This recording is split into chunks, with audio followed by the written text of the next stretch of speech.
आजा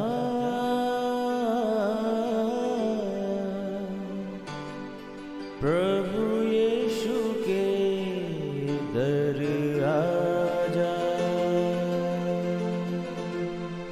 जीवन मिलेगा तुझे। आजा आजा प्रभु यीशु के दर आजा, जीवन मिलेगा तुझे। आजा आजा आजा आजा।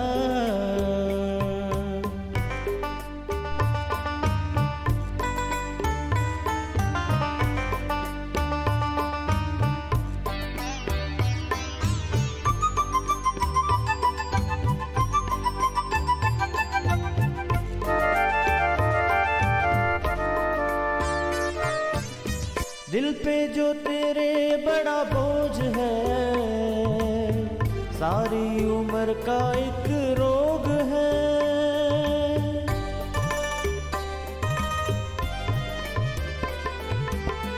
दिल पे जो तेरे बड़ा बोझ है, सारी उम्र का एक रोग है।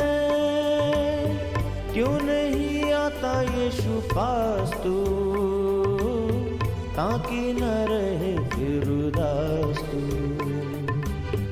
क्यों नहीं आता यीशु पास तू, ताकि न रहे फिर उदास तू। आजा प्रभु यीशु के दर आजा, जीवन मिलेगा तुझे। आजा आजा आजा आजा। Praise the lord everyone. मैं pastor Kulbhushan Johar, Asian church of Christ Vancouver BC से प्रोग्राम नई ज़िंदगी की ओर में आप सबका बहुत बहुत स्वागत करता हूं। मैं उम्मीद करता हूं आप सब लोग अच्छे होंगे, तंदुरुस्त होंगे और परमेश्वर के कलाम में बढ़ रहे होंगे। तो आइए हर बार की तरह परमेश्वर के कलाम में से सीखने से पहले, वचन को पढ़ने से पहले आइए हम अपने सरों को झुकाएंगे, अपनी आँखों को बंद करेंगे। आइए हम प्रार्थना में जाएंगे। सर्वशक्तिमान परमेश्वर यीशु मसीह नासरी, हम आपका धन्यवाद करते हैं। आप अच्छे सच्चे जीवित दया करने वाले परमेश्वर हैं। आप प्रार्थनाओं को सुनते हैं, हम आपका धन्यवाद करते हैं। आपने एक बार फिर से हमें ये मौका दिया, हम आपकी हुजूरी में बैठ सकें, आपके कलाम में से सीख सकें। होने दे खुदावन, जब आज आपके वचनों में से हम लोग सीखें, ये वचन हर एक को नई ज़िंदगी के साथ जोड़ दे। सारे अंधकार की शक्तियों के बंधन इनकी ज़िंदगियों से टूट जाएं, तेरे लोग आज़ाद होने पाए। कोई अंधकार की शक्ति इनकी लाइफ के ऊपर प्रभुता न करने पाए। यीशु मसीह के सामर्थी नाम से हम मांगते हैं, आमीन आमीन हालेलुया। मैं स्वागत करता हूं आप सबका प्रभु यीशु मसीह की हुजूरी में। आज मैं आपसे बात करूंगा कि आपकी लाइफ की जो प्रॉब्लम है, वो स्ट्रगल, वो बीमारी, किसी भी तरह की प्रॉब्लम, क्यों आपकी लाइफ में वो ऐसे है, क्यों आपकी लाइफ ऐसी है कि आपकी स्ट्रगल, आपकी प्रॉब्लम, बीमारी वो ख़त्म नहीं होती। ऐसा क्यों है? क्या आप जानते हैं कि कुछ चीज़ें तो हम समझ सकते हैं कि शायद सचमुच किसी को फिज़िकली प्रॉब्लम हो सकती है या किसी की कोई ट्रबल हो सकती है, पर कुछ प्रॉब्लम्स ऐसी हैं जिनको हम जानबूझ के अडॉप्ट कर लेते हैं, जानबूझ के इनवाइट करते हैं अपनी लाइफ के ऊपर। क्यों ऐसा करते हैं? कि कहीं दूसरों को बुरा ना लग जाए, कहीं मेरे मना करने के लिए दूसरा इसके लिए नाराज़ ना हो जाए। सिर्फ इस चीज़ को देखते हुए दूसरों को खुश करने के चक्कर में बहुत बार हम अपनी लाइफ में उन प्रॉब्लम्स को इनवाइट कर लेते हैं। मैं आज आपको परमेश्वर के कलाम में से बताऊंगा कि कैसे आप उन चीज़ों में से छूट सकते हैं, कैसे उन चीज़ों को आप अपने घरों में प्रॉब्लम्स को आने से, अपनी लाइफ में ट्रबल्स को आने से कैसे रोक सकते हैं। हम लोग देखेंगे परमेश्वर के कलाम में से व्यवस्था विवरण, उसका 30 अध्याय, उसकी 19 और 20 आयत को मैं आपके लिए पढ़ूंगा। परमेश्वर ने कहा, मैं आज आकाश और पृथ्वी दोनों को तुम्हारे सामने इस बात की साक्षी बनाता हूं कि मैंने जीवन और मरण, आशीष और श्राप को तुम्हारे आगे रखा है। इसलिए तू जीवन ही को अपना ले और तू और तेरा वंश दोनों जीवित रहें। इसलिए अपने परमेश्वर यहोवा से प्रेम करो और उसकी बातों को मानो और उससे लिपटे रहो, क्योंकि तेरा जीवन और दीर्घ जीवन यही है। और ऐसा करने से जिस देश को यहोवा ने अब्राहम, इसहाक और याकूब तेरे परमेश्वर को देने की शपथ खाई थी, उस देश में तू बसा रहेगा। हालेलुया। मेरे प्रियो, बाइबल बताती है परमेश्वर कभी भी किसी के ऊपर कोई चीज़ थोपता नहीं है, फोर्स नहीं करता है। पर इसका मतलब ये भी नहीं कि परमेश्वर आपको चॉइस दे के चाहता है कि आप कुछ भी चुन लो। परमेश्वर जब भी चाहेगा कि आप चुनो तो वो यही चाहेगा कि आप हमेशा दी बेस्ट चुनो। क्यों मैं बोल रहा हूँ? क्योंकि लिखा है, मैंने आपको पढ़ाया कि मैंने तुम्हारे आगे जीवन और मरण, श्राप, सब कुछ तुम्हारे आगे रखा है, इसलिए तू जीवन ही को अपना ले। परमेश्वर ये चाहते हैं कि हम जीवन को ही अपनाएं। हम परमेश्वर के लोग हैं। परमेश्वर नहीं चाहता कि हम घटी में चले जाएं, हम ट्रबल में चले जाएं, हम प्रॉब्लम में चले जाएं। परंतु जब हम उस चीज़ को चुनते नहीं हैं, जब हम उस जीवन को चुनते नहीं हैं, तो परमेश्वर कुछ नहीं कर सकते। परमेश्वर ने कहा, जो देश मैंने तुम्हें दिया, जिस जगह पे मैं तुम्हें लेके आया, जिस जगह पे मैंने तुम्हें बढ़ाया, तुम्हें ब्लेस किया, मैं ये चाहता हूँ जब तुम इसमें रहो तो तुम मोर देन ब्लेस हो जाओ। तुम दूसरों के लिए ब्लेसिंग का चैनल बन जाओ, तुम दूसरों के लिए एक एग्जाम्पल बन जाओ। ये परमेश्वर की इच्छा है। पर क्या ऐसा सचमुच होता है? नहीं। इस अच्छे एक बढ़िया देश में आने के बावजूद भी बहुत से लोग सारी जिंदगी स्ट्रगल करते हैं। कई लोग बीमारियों में पड़े रहते हैं, कई लोग फैमिली डिस्टर्बेंस में रहती है, कई लोग फाइनेंशियली स्ट्रगल में रहते हैं। अलग अलग तरह से स्ट्रगल लाइफ का हिस्सा रहती है। ऐसा क्यों? जब ऐसा होता है तो हम लोग परमेश्वर को दोष देते हैं कि परमेश्वर तू मुझे यहाँ लेके ही क्यों आया अगर मेरी लाइफ में ऐसा होना था। मेरे प्रियो, परमेश्वर ये नहीं चाहते कभी भी कि हमारी लाइफ स्ट्रगल में जाए, पर क्योंकि हमारे डिसीजन गलत हो जाते हैं, हमारी चॉइस गलत हो जाती है, इसलिए हम ट्रबल में जाते हैं। जब ऐसा होता है फिर हम परमेश्वर को दोष देते हैं कि क्या तू परमेश्वर है भी है कि नहीं, क्या तू सचमुच जीवित परमेश्वर है, क्या तू मेरी प्रार्थना को सुनता है। ये बिल्कुल ऐसे है कि आप अपने बच्चे के लिए एक नया खिलौना लेके आएँ, आप उसको दे ताकि वो इंजॉय करे। अभी आप उसको ला के उसको देते ही हैं, जैसे ही आप वॉशरूम में जाके फ्रेश होके वापस आते हैं, वो खिलौने को 2 या 3 या 4 टुकड़े करके आपके सामने ला के रख दे और आपको बोले कि अगर तू मेरा पिता है तो ये टूटा हुआ क्यों है? अगर सचमुच तू मेरा फादर है तो तू ये खिलौना मुझे खेलने के लिए लेके आया, तो ये टूट कैसे गया, ये कैसे खराब हो गया? क्या उसने आपको टूटा हुआ खिलौना दिया था? नहीं, वो एक अच्छा, एक बढ़िया खिलौना आपके लिए लेके आया। पर अगर बच्चे ने तोड़ दिया तो उसमें पिता कुछ नहीं कर सकता। अब पिता को इसमें सबूत देने की जरूरत है क्या कि हाँ मैं तेरा पिता हूं?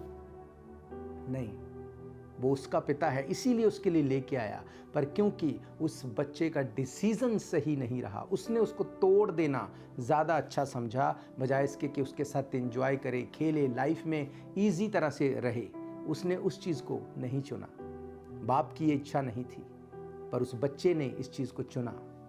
इसलिए अब वो खिलौना टूटा हुआ है। अब वो उसको देख के रोता है, अब उसको देख के वो चिढ़ता है। अब इसमें पिता क्या करेगा? वो इसमें कुछ नहीं कर सकता। हालेलुया। सेम वे में परमेश्वर ने कहा, मैंने तुम्हारे आगे जीवन, मौत, श्राप, आशीषें रख दी हैं और मेरी ये इच्छा है कि तुम जीवन ही को चुनो।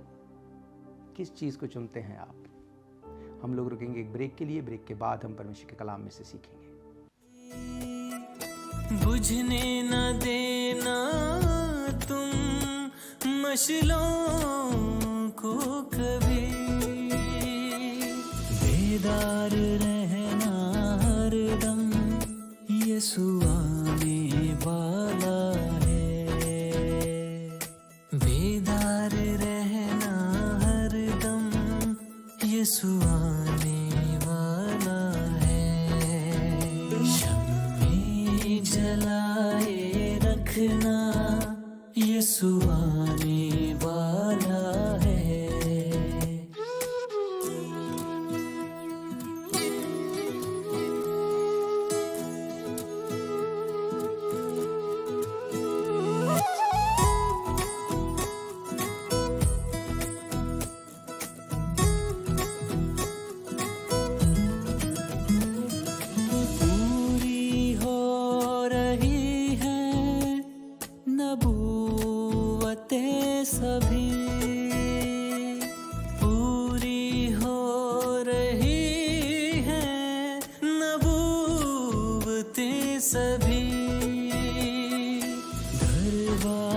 दिल का खोलो, यीशु आने वाला है।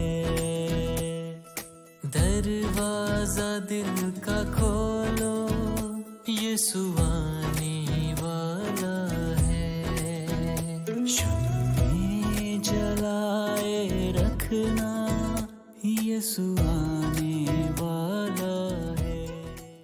स्वागत है आप सबका प्रभु यीशु मसीह की हजूरी में। हम देख रहे हैं परमेश्वर के कलाम में से कि क्यों हमारी लाइफ से स्ट्रगल दूर नहीं होती, क्यों हमारी बच्चों की लाइफ से बीमारियां नहीं जाती, क्यों वो नशे में चले जाते हैं, क्यों ईवल अटैक उनके ऊपर होते हैं। मेरे प्रियो, परमेश्वर की ये इच्छा नहीं है, पर ये आपका चुनाव है।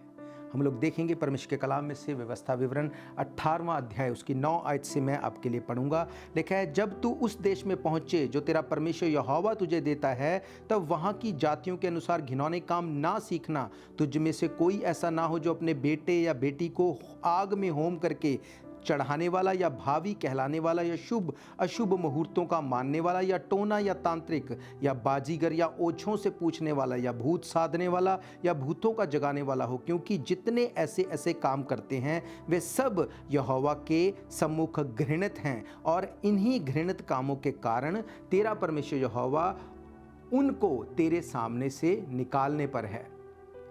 तू अपने परमेश्वर यहोवा के सम्मुख सिद्ध बना रहे। हालेलुया। मेरे प्रियो, बाइबल बताती है कि परमेश्वर ने कहा, जब तू उस देश में पहुंचे जो परमेश्वर ने तुझे दिया, वहां की जातियों के अनुसार घिनौने काम मत करना। आज हम लोग उन रिचुअल को सेलिब्रेट करते हैं जिनका हमसे कुछ लेना देना नहीं। आज हम अपने बच्चों को तैयार करके स्कूल में भेजते हैं, शैतानी तरीकों को उनको यूज़ करने को बोलते हैं, उनको हम डेकोरेट करते हैं, अपने घरों को डेकोरेट करते हैं। क्यों? कोई अपने घर को ग्रेवयार्ड बना के रखता है, किसी ने कंकाल लटका के रखा है, कोई अपने बच्चों को, बाइबल कहती है कि तुम अपने बच्चों को होम करके ना चढ़ाना, उनको काटना नहीं, उनको तुम ऐसे कामों में मत देना जो परमेश्वर घृणा करता है जिनसे। आज हम फिजिकली शायद ऐसा नहीं करते, पर हम उनको कैसे ड्रेसअप करते हैं। कोई कहीं से कटा हुआ है, किसी की आंख निकली है, किसी का सर फटा है, कोई ईवल तरह से नज़र आता है, किसी का खून बह रहा है। हम ऐसा करके क्या दिखा रहे हैं कि हम उन्हीं में से हैं। और जब फिर बाद में वही ईवल चीज़ें जब घरों के ऊपर अटैक करती हैं, फिर हम सोचते परमेश्वर ऐसा क्यों? अगर कोई परमेश्वर है तो मेरे बच्चों के साथ ऐसा क्यों हो गया? अगर कोई परमेश्वर है मेरी फैमिली के साथ ऐसा क्यों हो गया? आप अपने फाइनेंस को, अपने पैसे को लगा के अपने घर को ग्रेवयार्ड बना रहे हैं। आप पैसे को लगा के अपने घर पे भूतों का अड्डा बना के दिखा रहे हैं। क्यों? क्योंकि आपको लगता है ऐसा करने से आप कूल नज़र आते हैं, आप सोसाइटी में अपने आप को बड़ा अच्छा दिखाते हैं। बाइबल कहती है, परमेश्वर ने कहा ऐसा करके तुम फंस मत जाना, क्योंकि बाद में जब वो चीज़ें तुम्हारे ऊपर अटैक करेंगी। सुनो, जब हम प्रार्थना करते हैं, जब हम आराधना करते हैं, तो क्या आप किसी शादी में जाके या किसी पार्टी में खड़े होके क्या आप बैठ के प्रार्थना कर सकते हैं? नहीं। जब आपको प्रार्थना करनी है, आपको वैसा एटमॉस्फेयर चाहिए, आपको वर्शिप चाहिए, आपको वैसा एटमॉस्फेयर बना होना चाहिए ताकि आप प्रार्थना के माहौल में जा सकें। इसका मतलब जो एटमॉस्फेयर है वो मैटर करता है। जब आप प्रार्थना के माहौल में रहेंगे, आप स्वर्गदूतों को अट्रैक्ट कर सकते हैं। पर जब अपने घर का माहौल आप ग्रेवयार्ड बना के रखते हैं, अपने बच्चों को आप भूतों की तरह सजा के रखते हैं, आप उनको दुष्ट आत्माओं को बना के रखते हैं, किसी का हाथ कटा दिखाते हैं, किसी का सर फटा दिखाते हैं, किसी का मुंह कटा दिखाते हैं, ऐसा करके आप क्या अट्रैक्ट कर रहे हैं? आप उन्हीं ईवल स्पिरिट्स को अट्रैक्ट कर रहे हैं अपनी ओर, अपने बच्चों की ओर। और फिर जब वो अट्रैक्ट होती हैं, जब वो रिएक्ट करती हैं, फिर आपको समझ नहीं आता कि ये बीमारी जिनको डॉक्टर समझ नहीं पा रहे, ये ट्रबल जो किसी की समझ में नहीं आ रही, मेरी लाइफ में ऐसे क्यों? क्योंकि आप नहीं जानते, आपने खुद से उनको इन्वाइट किया। इसीलिए मैंने आपको कहा, कुछ चीज़ें सचमुच आपकी लाइफ में स्ट्रगल हैं, पर कुछ चीज़ों को आपने खुद से बुलाया है, इन्वाइट किया है। आप अपने फाइनेंस को परमेश्वर के वचन को प्रचार करने में ना लगा के ऐसी चीज़ों में लगा रहे हैं जिससे परमेश्वर घृणा करता है, नफरत करता है। जब आप ऐसा करेंगे, आपको क्या लगता है परमेश्वर खुश होगा इससे? वो आपको ब्लेस करेगा? इसमें लिखा, परमेश्वर ने कहा ऐसा करके, क्योंकि जितने ऐसे ऐसे काम करते हैं वो सब यहोवा के सम्मुख घृणित हैं, और इन्हीं घृणित कामों के कारण तेरा परमेश्वर यहोवा उनको तेरे सामने से निकालने पर है। जब आप ऐसा करते हैं, आप परमेश्वर को नाराज करते हैं, आप दिखाते हैं कि तेरी वैल्यू नहीं है। कितने लोग हैं जो अपने आप को ऐसा ड्रेसअप करके घूमते हैं, या स्कूल बच्चों को भेजते हैं, या ऐसा दिखाते हैं कि हाँ हम यीशु मसीह पे फेथ करने वाले हैं।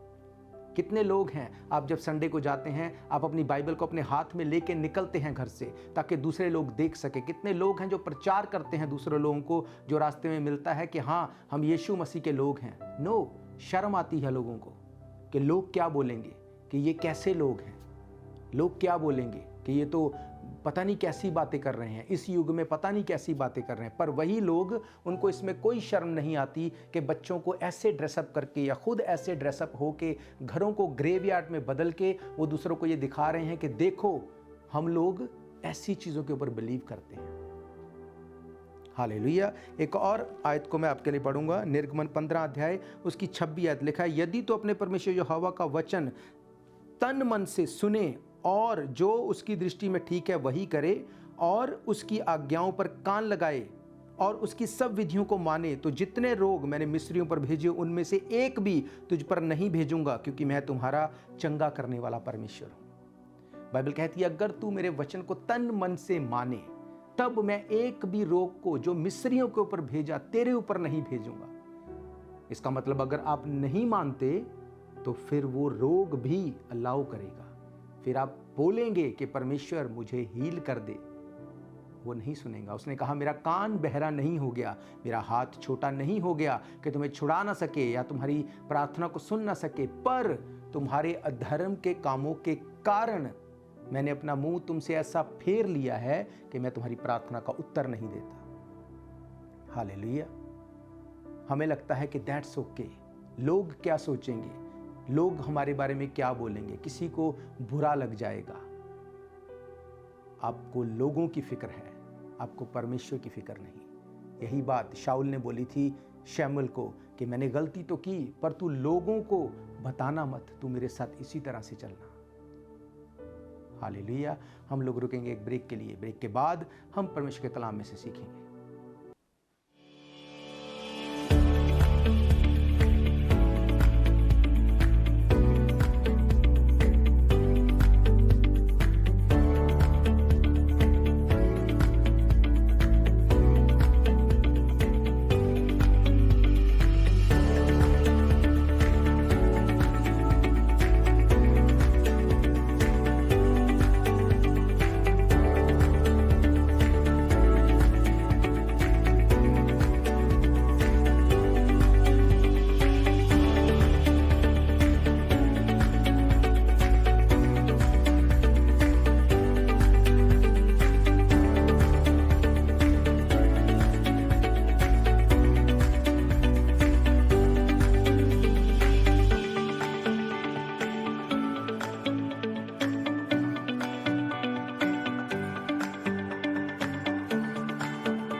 आप सबका प्रभु यीशु मसीह की हजूरी में। हम देख रहे हैं परमेश्वर के कलाम में से कि क्या हम सचमुच परमेश्वर को इम्पोर्टेंस देते हैं। क्या हमें उन चीज़ों को सेलिब्रेट करने की ज़रूरत है जिनकी हमें ज़रूरत भी नहीं। हम क्यों अपने आप को उस तरह से डेकोरेट करते हैं कि परमेश्वर को अच्छा नहीं लगता।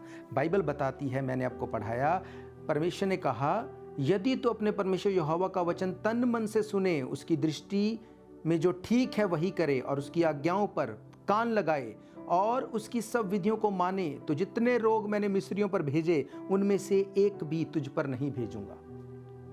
पर हमें इस बात की कोई चिंता नहीं। हम अपने बच्चों को ड्रेस लेके खरीद के उनको देते हैं कि हाँ तुम ईवल दिखो, तुम ऐसे दिखने चाहिए, तुम्हारे हाथ पाँव मुंह लहू से भरे होने चाहिए। और परमेश्वर ने कहा था कि तुम ऐसा मत करना। हम परमेश्वर को बोल रहे हैं that's okay. I don't care you. हम कूल दिखना चाहते हैं अपने बच्चों को, हम चाहते हैं वो पीछे ना छूट जाएं। हमें लगता है दैट्स ओके, अगर कुछ कैंडीज हम भी खा लेंगे तो दैट्स ओके। अगर आप किसी को कुछ चीज़ देते हैं, वो क्या बोलता है आपको? वो बोलता है thank you, God bless you. जब आप लेते हैं, आप क्या बोलते हैं? Thank you, God bless you. किससे ब्लेसिंग्स ले रहे हैं आप? क्या कर रहे हैं अपनी लाइफ में आप? मत सोचो कि कोई क्या सोचेगा, ये सोचो कि वचन क्या कहता है। अगर आप वचन के साथ खड़े होंगे, स्वर्ग आपके पीछे खड़ा होगा और परमेश्वर आपके साथ होगा। और अगर आप वचन को इग्नोर करेंगे, उसने कहा जितनी प्रॉब्लम्स, बीमारियां मैंने मिस्रियों के ऊपर भेजी थी, उनमें से एक भी तुझ पर नहीं भेजूंगा अगर तू वचन के साथ खड़ा होगा। हालेलुया। एक और आयत को हम पढ़ लेते हैं, उसके बाद मैं आप सबके लिए दुआ करूंगा। मत्ती रचित सुसमाचार, मैथ्यू चैप्टर 12 वर्स 43 से मैं आपके लिए पढ़ूंगा। लिखा है, जब अशुद्ध आत्मा मनुष्य में से निकल जाती है तो सूखी जगहों में विश्राम ढूंढती फिरती और पाती नहीं। वे कहती है, मैं अपने उसी घर में जहाँ से निकली थी लौट जाऊंगी, और लौटकर उसे सूना, झाड़ा बुहारा और सजा सजाया पाती है। तब वे जाकर अपने से और 7 बुरी आत्माओं को अपने साथ ले आती है और वे उसमें बैठकर वहां वास करती है, और उस मनुष्य की पिछली दशा पहले से भी बुरी हो जाती है। इस युग के बुरे लोगों की दशा ऐसी ही होगी। हालेलुया। मेरे प्रियो, आपने यीशु मसीह को जान लिया, आपने वचन को जान लिया, प्रार्थना की गई, आपने हीलिंग को भी ले लिया, डिलीवरेंस को भी ले लिया। आपकी फैमिली में आपने उन ब्लेसिंग्स को देखा है, गवाहियों को देखा है।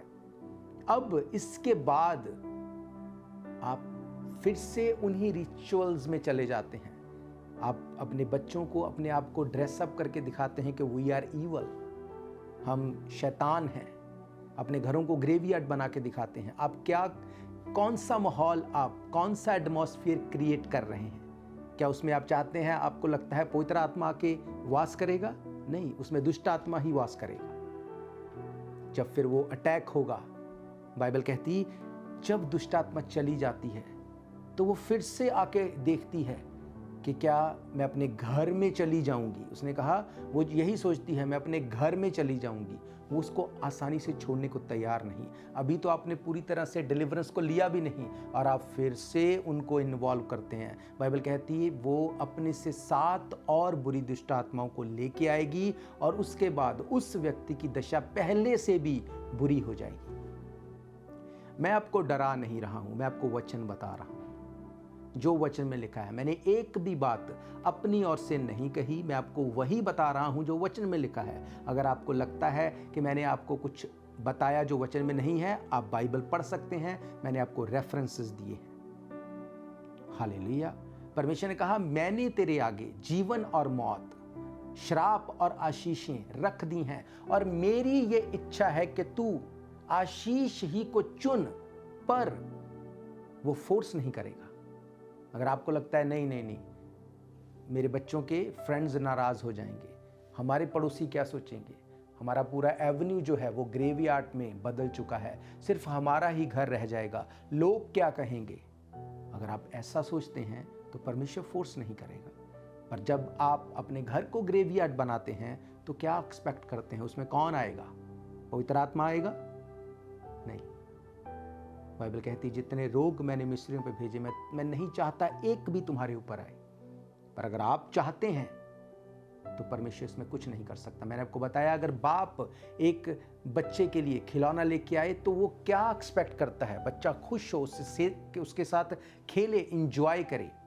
पर जब वही बच्चा उस खिलौने को सेम टाइम पे 3-4 टुकड़े करके बाप को बोले कि ये क्या लेके आए हो, वो उसको बोले कि मैं नहीं मानता कि तू मेरा पिता है क्योंकि ये खिलौना टूट गया, वो तो सही लेके आया था। अगर उस बच्चे ने तोड़ दिया तो बाप की कोई गलती नहीं है। परमेश्वर ने आपको बिल्कुल अच्छी लाइफ जीने के लिए चुना। वो चाहता है कि आप निरोग रहो। उसने कहा कि जितने रोग मिस्रियों पे भेजे, एक भी तुम्हारे ऊपर मैं नहीं चाहता कि आए। उसने कहा मैं ये चाहता हूं तुम आशीष को चुनो। ये उस बाप की इच्छा है, वो बेस्ट आपको देना चाहता है। पर अगर आप अपनी लाइफ को तोड़ के अपनी फैमिली को ख़राब करके उसके सामने ले जाके रखना चाहते हो और बोलो कि हम नहीं मानते कि अगर तू हमारा पिता है तो तू ऐसा क्यों कर दिया। ये उसने नहीं किया। हालेलुया। तो मेरा ये विश्वास है आप देखेंगे, आप अपनी आंखों को खोल के, कानों को खोल के चलेंगे। दुनिया क्या कहती है इस बात की चिंता मत करो, परमेश्वर का वचन क्या कहता है इस बात की चिंता करो, क्योंकि बाइबल कहती है उससे मत डरो जो शरीर को घात कर सकता है, पर उससे डरो जो शरीर और आत्मा दोनों को नरक की आग में डाल सकता है। अपनी आंखों को बंद करेंगे, मैं आप सबके लिए दुआ करूंगा। सर्वशक्तिमान परमेश्वर यीशु मसीह नासरी, मैं आपका धन्यवाद करता हूं इन वचनों के लिए जो आपने दिए। ये वचन आपके लोगों को बता दिए गए हैं, ये वचनों की सच्चाई को तेरे लोगों को बता दिया गया है। खुदावंद, मेरी ये प्रार्थना है, जैसे आपने कहा कि मैं ये चाहता हूं कि तुम श्राप को नहीं, तुम आशीष को चुन लो। आज तेरे लोग आशीष को चुने और एक डिसीजन बनाएं कि ये शैतान के साथ नहीं, पर ये जीवित परमेश्वर यीशु मसीह के साथ चलने वाले होंगे, ताकि इनके घराने, इनके बच्चे, इनकी फैमिलीज तेरे लहू में प्रोटेक्टेड रहें। कोई अंधकार की शक्ति इनकी जिंदगी के ऊपर काम ना करने पाए। अगर इनमें से कोई बीमार है, कमजोर है, कोई ऐसा मुझे देख रहा है जिसकी लाइफ में स्ट्रगल है, ट्रबल है, यीशु मसीह के नाम से मैं उसके सारे बंधनों को तोड़ता और आजाद करता हूं। खुदावंद तेरे नाम से गवाही के साथ वो खड़ा हो, यीशु मसीह के सामर्थी नाम से मांगते हैं, आमीन, आमीन, हालेलुया। तो मेरा ये विश्वास है आप अपनी लाइफ में परमेश्वर को इंपॉर्टेंस देंगे, वचन को इंपॉर्टेंस देंगे, किसी की परवाह नहीं करेंगे, परमेश्वर आपके साथ होगा। अगर आप परमेश्वर के भवन में आके सभा को अटेंड करना चाहते हैं, एवरी संडे हम दोपहर 1 बजे परमेश्वर के भवन में मिलते हैं। आपकी कोई भी प्रेयर रिक्वेस्ट है, कोई भी क्वेश्चन है, आप हमें स्क्रीन के ऊपर दिए गए नंबरों के ऊपर हमें कॉल कर सकते हैं, ईमेल कर सकते हैं, मिलकर दुआ करेंगे और परमेश्वर आपकी ज़िंदगी को सेम नहीं रहने देंगे। हम फिर मिलेंगे परमेश्वर की हुजूरी में। God bless you all. शायद ये मौका होगा आखिरी, तुझको बुला रहा है नासरी। धोखा ही धोखा संसार है, प्रभु यीशु का सच्चा प्यार है।